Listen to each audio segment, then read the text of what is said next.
The typical quote unquote adjustment in Shavasana is when somebody's lying in Shavasana, you come and pick up their legs, their feet. And so when you do something like that, we actually stop the connection between the brain and the muscle, and all the muscles start to quote unquote shut down.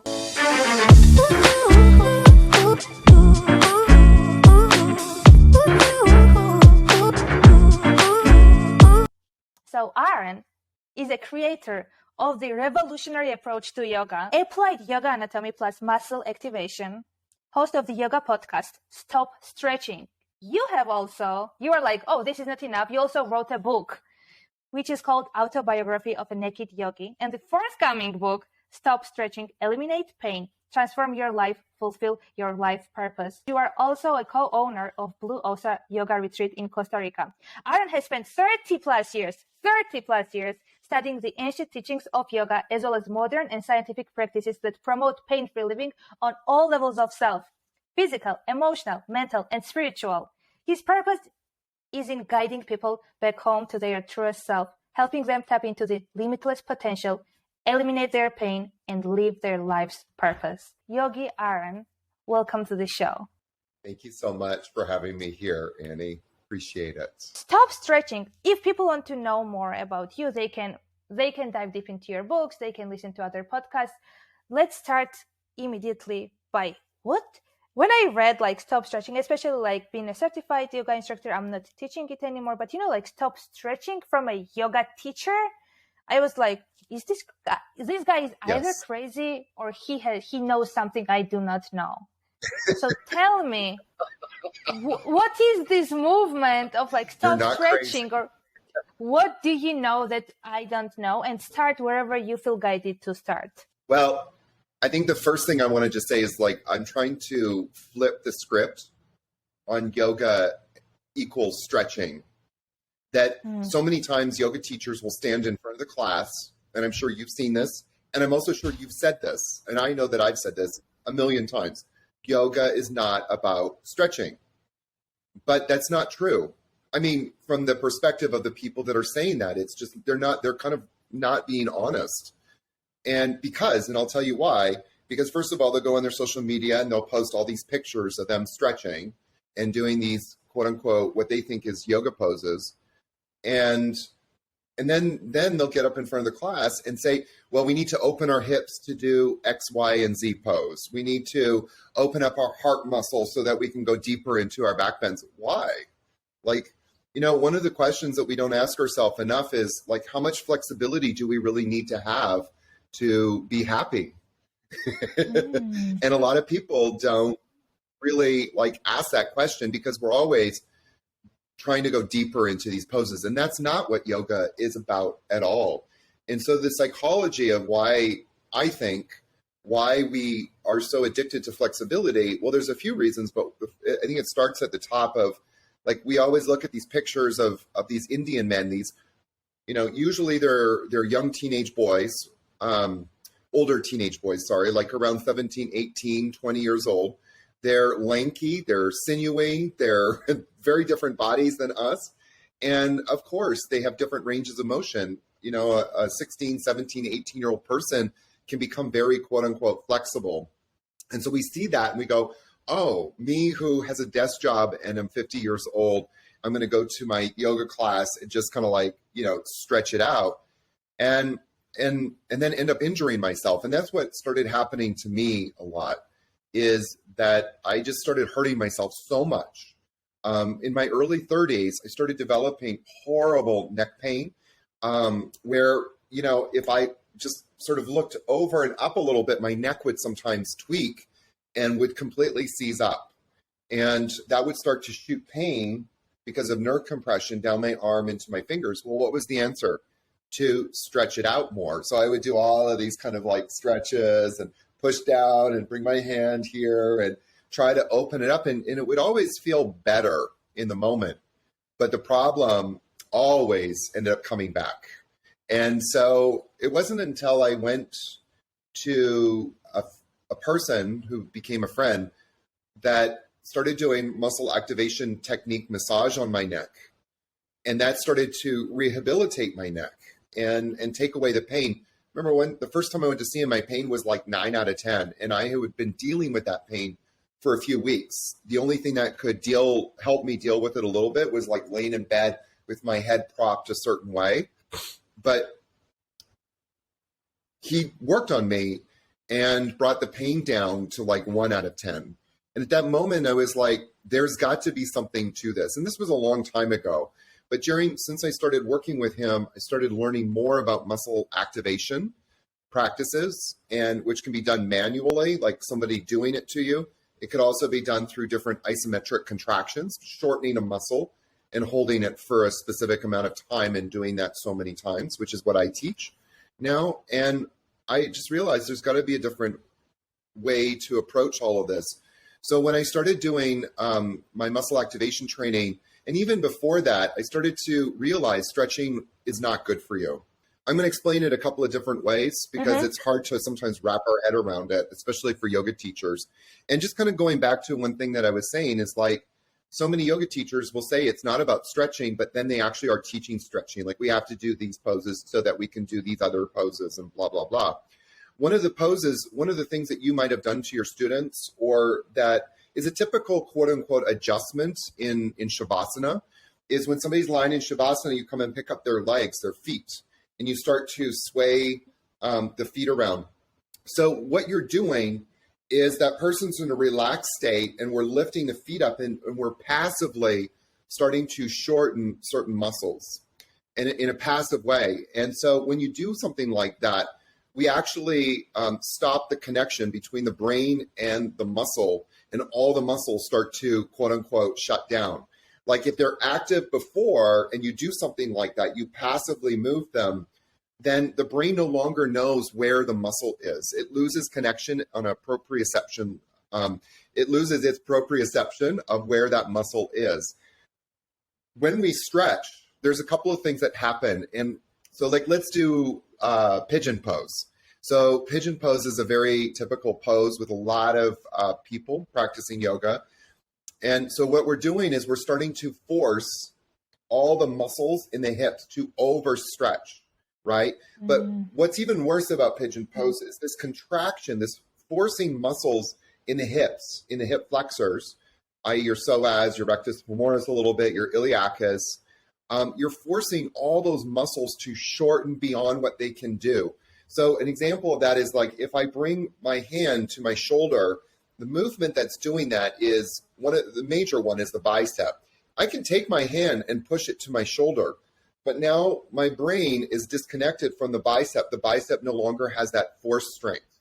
So that's one thing that happens. Another thing that happens is within the muscles, within the bicep muscle, there's these muscle spindles.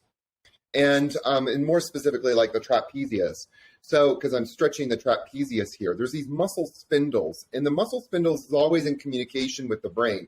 When the muscle spindles, feel like they need to contract, it sends a message to the brain. We need to contract. The brain sends a message to the muscle, contract. All right. So if that muscle is not talking to the brain, then it no longer can send a message to the brain like we need to contract. So the muscle loses its ability to contract and contract on demand. Those muscle spindles are like, I don't know if you have these where you are, but these like toys called slinkies. And a slinky is like a coiled up thing. You put it on the stairs and then it goes down and down and down. And kids love to play with these things. So a slinky is a coiled mechanism. It's designed to come together. Now, if you bring a brand new slinky out of the box and you say to a child, take one end and run away as far as you can, and I'm going to hold the other end, we're stretching that slinky. Do you think that slinky is going to recoil back? No. And that's what happens to the muscle spindles in our muscles. They lose that ability to contract properly because of this kind of overstretched state. So we create flexibility without stability. There's no stability in that range of motion, in that extended range of motion that you've now created. There's no stability. There's no accountability. And so when you need those muscles to work properly, they no longer are working properly. And so as I was talking about my neck pain, like so much of my neck problems came from like stretching, quote unquote, the muscles in my upper back. The neck pain also came from my trapezius muscles not working properly. And so they're not supporting my shoulder girdle, which then supports my head. And then, doing poses like shoulder stand and plow pose and all of those kind of poses started to overstretch my neck. And I just created problems. And the answer was always stretching, but the problem never got resolved. Wow. I could never do a pigeon pose because it was just intuitively felt for my body uncomfortable. I never enjoyed it. And doing the upward facing dog always, or anything that I was like doing, overstretching my lower back, would always bring pain to my back pain, to my lower back. So I stopped doing it. Maybe just I might do once a week.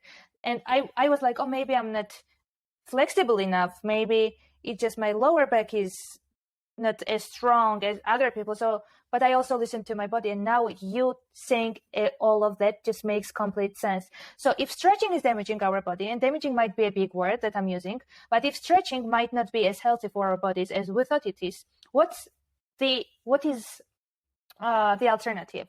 What should we do? Should we just stretch but not overstretch? What is the solution basically?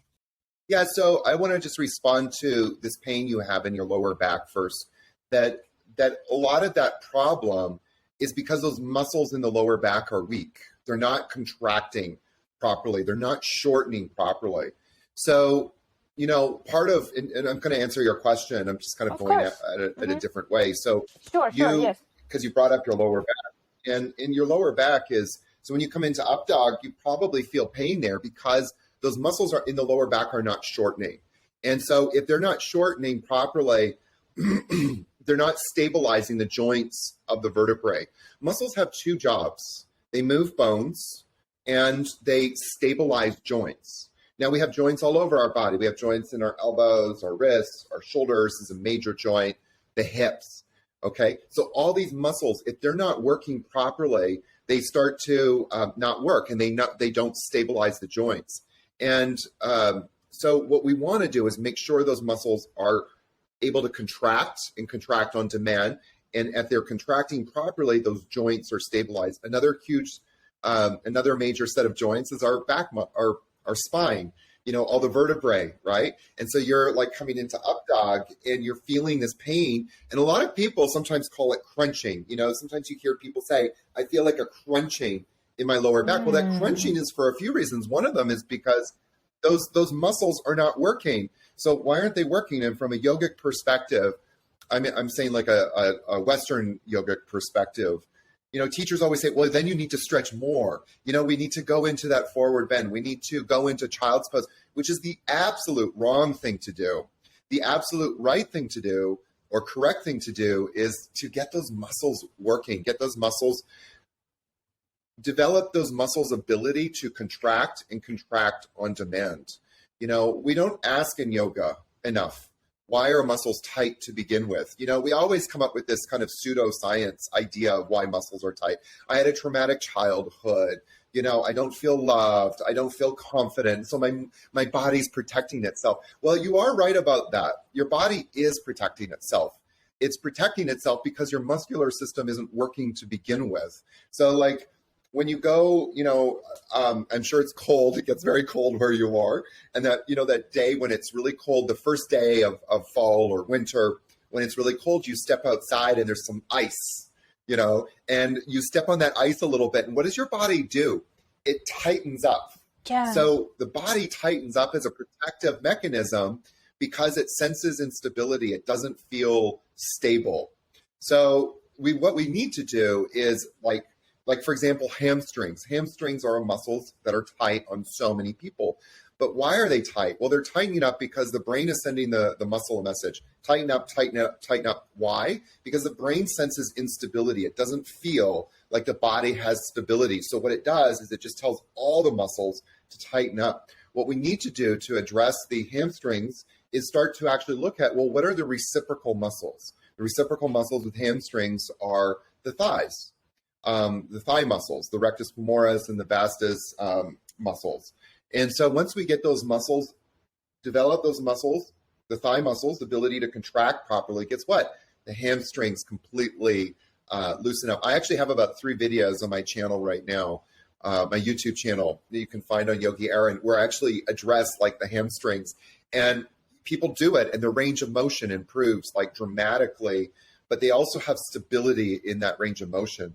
So when we're looking at it from an AYAMA perspective, when we want to go into a pose, for example, a forward fold. So people are obsessed with forward folds. They want to touch their toes. It's got nothing to do with stretching the back. What we're looking to do is asking ourselves the question, what muscles need to shorten? If we're coming into a forward fold, what muscles need to shorten? Well, all the muscles in the front here. These muscles have to contract better than the muscles in the front of the legs. I had a woman in my teacher training last April when I interviewed her for my podcast, Stop Stretching. And I asked her, like, what's your number one goal in yoga? And I could not believe her answer. She said, I want to touch my toes. I mean, like, you're doing yoga to find out your life purpose, and your number one goal is like touching your toes. It's insane, like people's priorities. So I said, okay, her name was Mary. And I said, Mary, come up. And I have her on the table.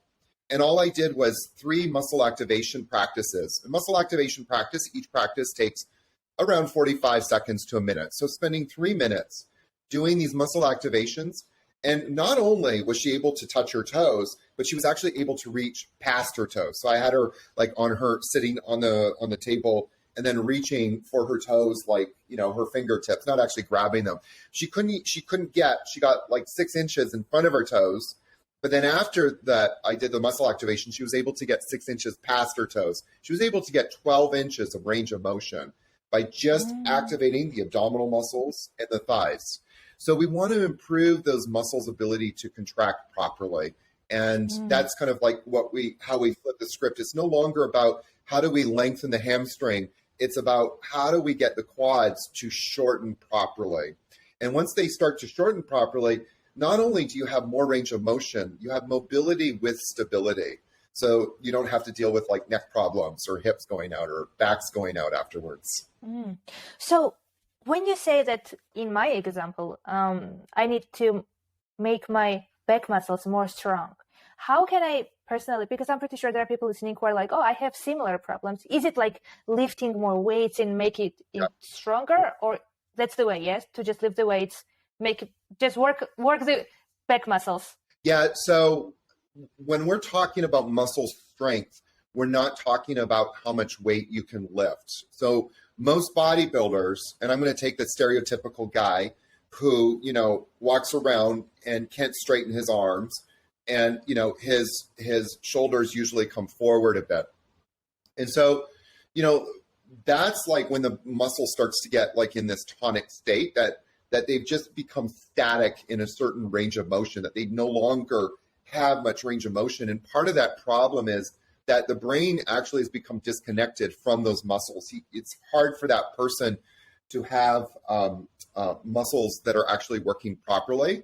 And so the wrong thing to do is to stretch. The right thing to do would be to start developing those muscles' ability to contract and contract on demand and reestablish the connection between the brain and the muscle. So we're not talking about, we talk about muscle strength from this perspective, okay? It's like this perspective.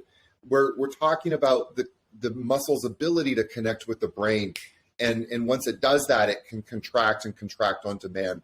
So in order to do that, all we need to do is create different isometric practices, which I outline in my book extensively, addressing like the different body parts and different ranges of motion, different movements, and working on giving exercises that people can start to use to develop that. So coming back to your back muscles, like I pretty much promise, that if you did some preparation first and did up dog, you would actually have a very different experience. So like, for example, with your back, and this is, by the way, the number one yoga pose, I say, if people want to stay young forever, you have to do this muscle activation practice, which is actually very much a yoga pose. And in Sanskrit, we call it Shalabhasana. In English, sometimes people call it locust pose or Superman pose. So it's when you come onto your stomach, your arms are down beside you, and you just lift your chest and legs up as high as you can. And that's to isolate all the muscles in the lower back. And so what we're doing is we're starting to improve, we're getting them to contract, And so that contraction sends a muscle or sends a message to the brain, hey, we're here, we're contracting. And the brain goes, oh, there's muscles there contracting. And so it starts to connect to those muscles. So when if you do that a few times, in the prescription for muscle activation is 6 seconds for 6 times. So 6, 6. You hold it for 6 seconds and then you do it 6 times. And if you go into up dog, now you're going into up dog with stability. The brain goes, oh, there's a muscle there. We need to contract this muscle. It needs to shorten. And it starts to shorten and you have stability as you come into up dog. So I invite you to try that sometime. Do it as an experiment. Go into up dog and just see how you feel. And then do Shalabhasana 6 seconds, 6 times. And then do up dog again and see how you feel. And sometimes you'll notice, yeah, I can go into up dog deeper. But more than anything, you'll start to go, oh, I do feel stable here. Like I can feel that stability in my back because those muscles are contracting properly. So what I do in my yoga classes is weave a lot of these different muscle activations into the practices. Sometimes they look like yoga poses, sometimes not.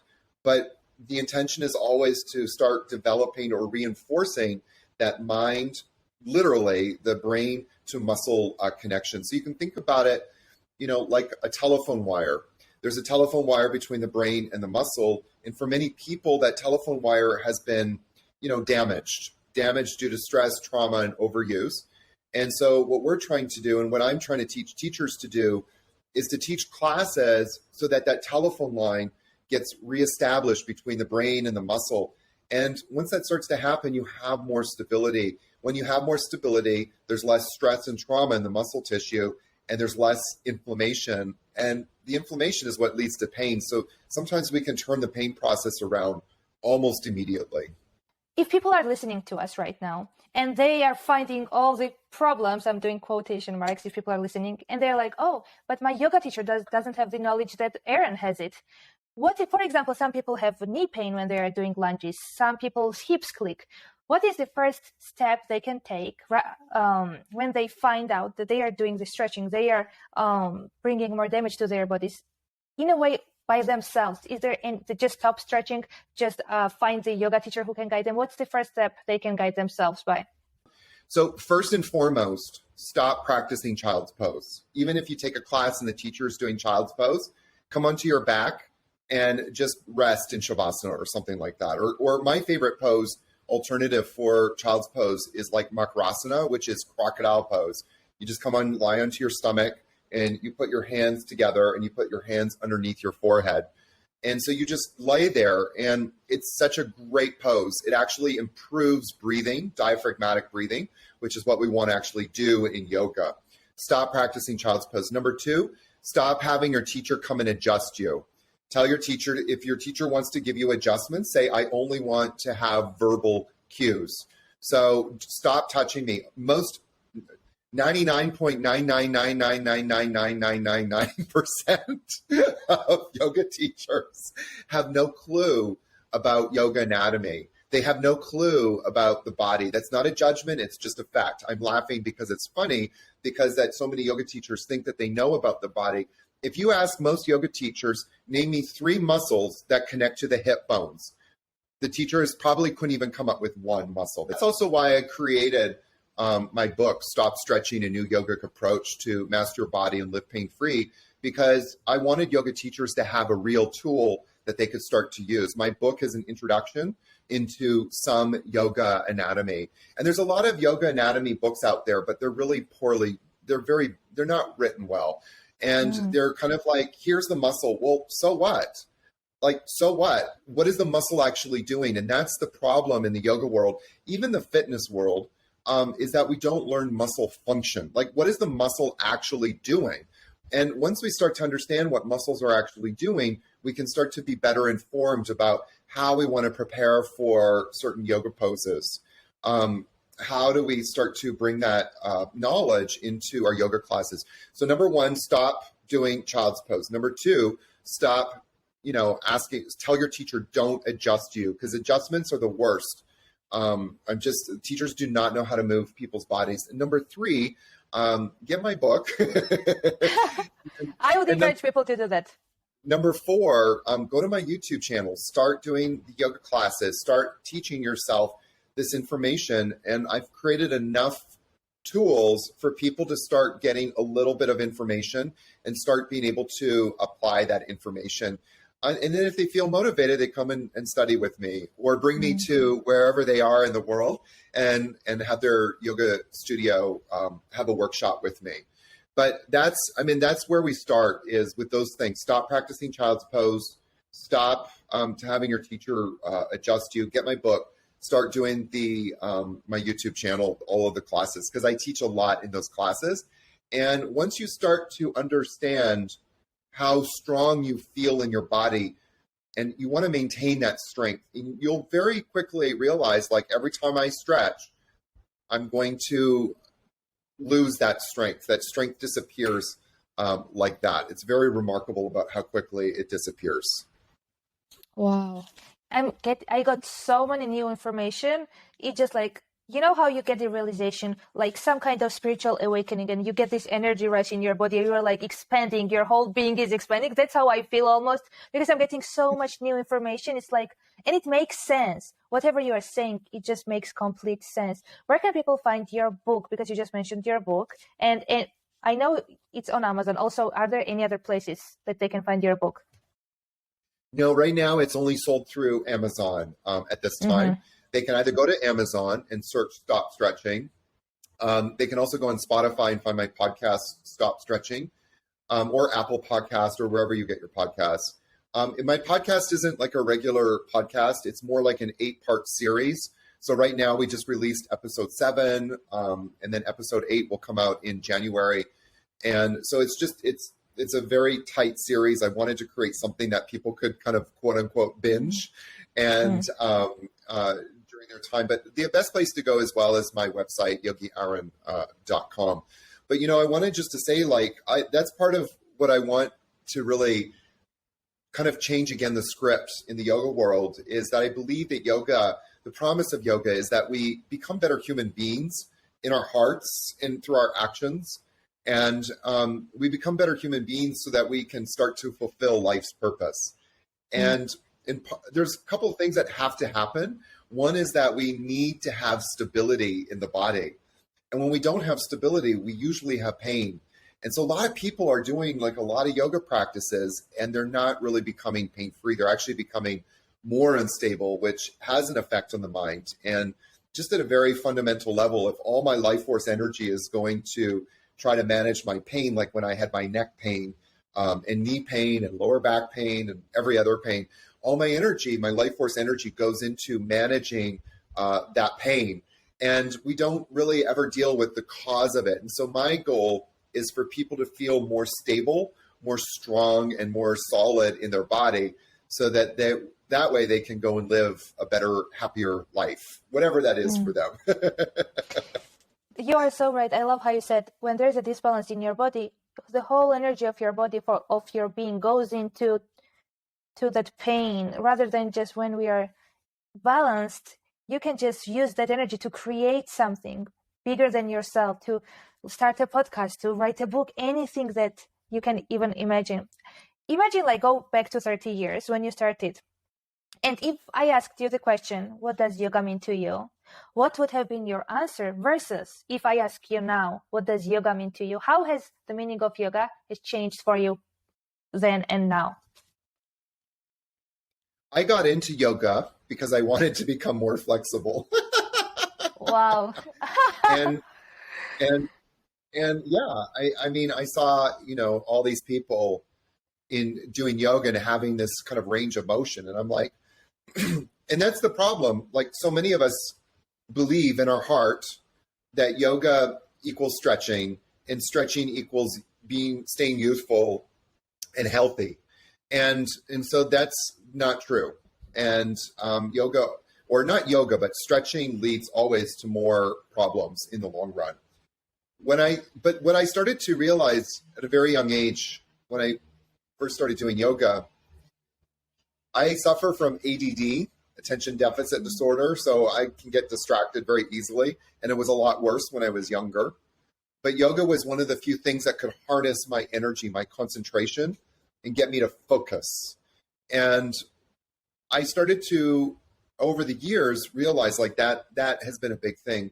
And now how it's changed, I think it hasn't really changed as much as I'm starting to become more and more aware of what the potential of yoga can be for myself and in the world. And that excites me. That makes me excited, because what we're really doing at a fundamental level is awakening consciousness within us. All of us have that spark of consciousness, and that spark is usually dimmed in most people because of so many things. One of them is confusion. There's so much confusion in the world. People are confused. They live confused lives. They're confused about everything in their life. And because of that confusion, we have a lot of beliefs about the world. We have a lot of beliefs about each other. And through those beliefs, we develop a lot of judgments and opinions, which then adds to more confusion. What I see continuously is that if people practice yoga, that confusion lifts. And once that confusion lifts, that inner knowingness, that we become complete through that inner knowingness, we know who we are at a heart level. And when we know ourselves, we become completely at rest within ourselves. You know, it's like all of my judgments and beliefs and my opinions about that person and that political system and whatever, all of that disappears. And I see the life differently. When I become completely at rest within myself, I just see life differently and the potential of who I can be in this world differently. That's my real goal as a teacher. I love that. Is to give people that opportunity to be completely at rest within themselves.